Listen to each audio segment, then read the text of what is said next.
안녕하세요. 연프보석 상자입니다. 지지고 볶는 여행, 지복행 인도편이 다 끝났죠. 오늘은 마지막 회에서 보인 턱식의 모습을 리뷰 분석해 볼게요. 그간의 회차에서 턱식이 보여준 모습들에 한숨이 나고 기가 찬 부분이 하나둘이 아니었는데요. 마지막 회는 이걸 종합해서 보여주기라도 하듯 정말 역대급이었던 것 같아요.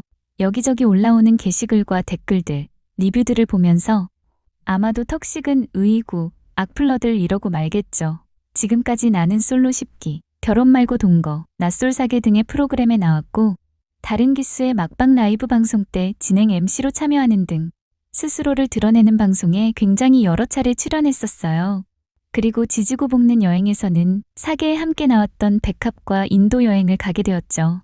이렇게 몇 회에 걸쳐 여러 번 방송을 하는 동안 그는 많은 언행의 비판을 받기도 했었어요.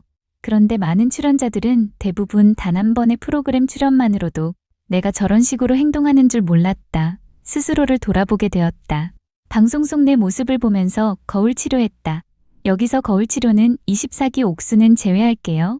아무튼 그런 식으로 실생활에선 몰랐던 자신의 단점이나 문제점을 돌아보면서 깨달음을 얻고 고치려고 노력하고 그러면서 발전을 이루는 등 긍정적인 모습을 많이 보여줬었어요. 하지만 몇몇 출연자들은 그렇지 않았죠. 턱식의 경우를 볼까요? 그는 24기 옥순, 22기 영숙 등처럼 마치 제작진의 뮤즈인 듯 여러 차례 프로그램에 반복해서 나오면서도 전혀 달라지거나 발전된 모습이 보이지 않고 오히려 스스로의 언행에 정당성을 부여하고 합리화하고는 했어요. 턱식은 낯솔사계 황금88 특집 MC를 보면서도 그러한 시청자들의 보편적인 의견을 단순히 악플로 취급하는 모습을 보여주기도 했었고요. 그러니 이번 지복행에서의 여러 모습도 예견된 것이나 다름없었어요. 그는 달라지지 않았고 달라질 생각도 없으며 달라지고 싶어 하지도 않는 것 같으니까요. 오히려 그가 가진 부분이 더욱 강화되고 그쪽으로 발전된 듯한 모습도 보였죠. SNS에서 지복행 프로그램 홍보를 하면서 그는 이렇게 말했었어요. 지복행 인기가 좀 떨어졌는데 자기가 정말 재미있게 찍고 왔다. 여러분, 유튜브 짤로만 보실 거냐? 그러면 완벽하게 이해할 수 없다. 자신이 저 부분에서 왜 화가 났는지, 자기가 왜 저 부분에서 이상한 빌런 짓을 하는지 이해할 수 없다. 그러니 자신이 보증하니 지복행 정주행을 꼭 하셔라. 그렇게 말했어요. 마치 일부 출연자들이 편집 탓을 하는 것과 마찬가지로 본방을 보면 모두 이해가 가는 것도 짤이나 클립으로만 보면 알 수 없다고 말하는 거죠. 지지고 볶는 여행 마지막 화가 다 나온 다음에 보니 어떤가요? 정말 턱식의 말처럼 그가 왜 그런 행동을 했는지 여러분은 전부 이해하실 수 있나요? 다 보면 이해할 수 있는 거 정말 맞았나요? 턱식은 스스로에 대해 어떻게 생각하고 있는 걸까요? 계속 이런 식이니 그가 나오는 프로그램을 보는 시청자들의 피로감만 더해지는 것 아닐까요?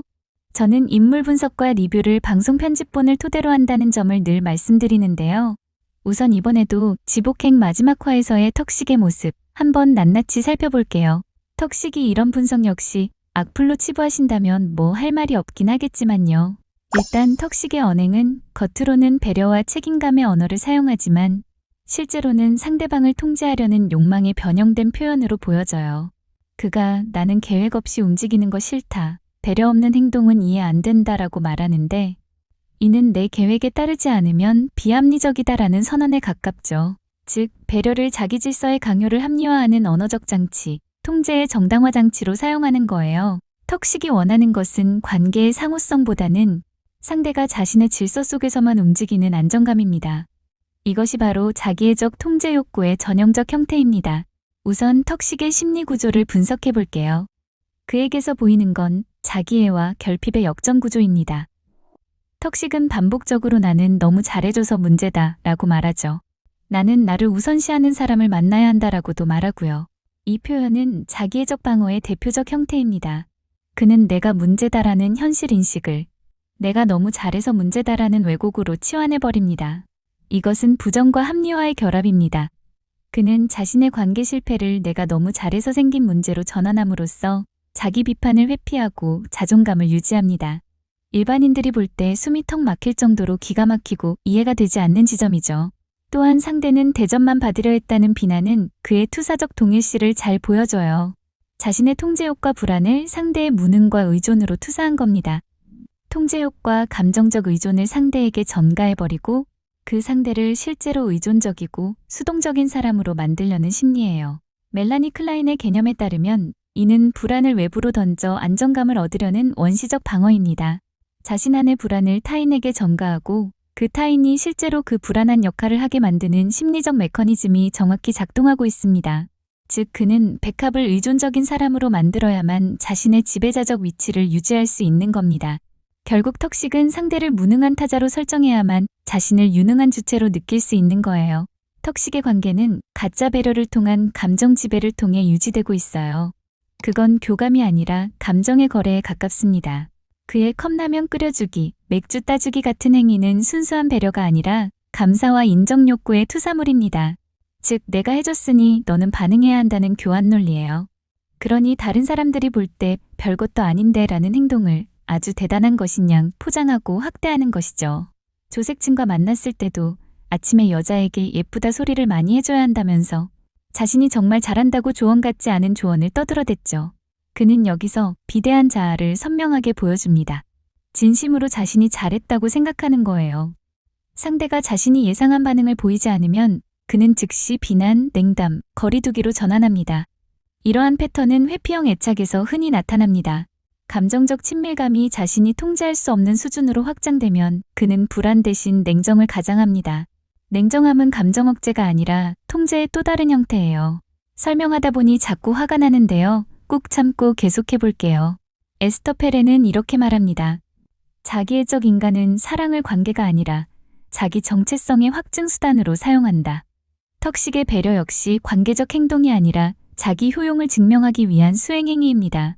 그가 상대의 고통, 예를 들면 백합의 난임 이야기를 듣고는 갑자기 자신의 딸 사진을 보여주고 이야기하면서 내 딸은 내 인생의 선물이라 응답한 장면은 감정교류가 아니라 자기 과시적 방어의 발현이에요. 많은 분들이 경악했던 장면이었죠. 프로이트식으로 해석하면 그는 타인의 결핍 앞에서 나는 저런 불완전함이 없는 사람이다라는 자기애적 동일시를 수행한 거예요. 턱식은 타인의 감정에 공명하지 못합니다. 그에게 타인은 사랑의 대상이 아니라 존재 확증의 수단일 뿐이에요. 그는 상대를 통해 자신이 옳고 유능한 사람임을 확인하려 하지만 그 확인이 이루어지지 않으면 곧 관계를 철회하고 정당화합니다.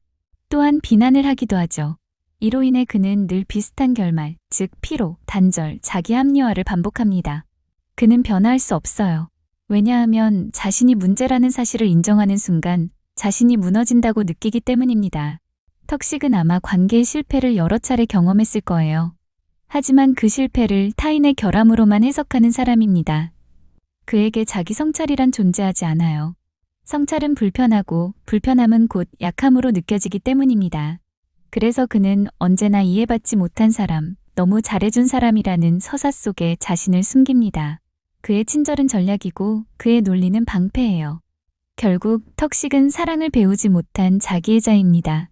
그는 상대를 통해 자신을 증명하려 하지만 그 증명의 무대가 무너지면 함께 있던 사람까지 무너뜨립니다.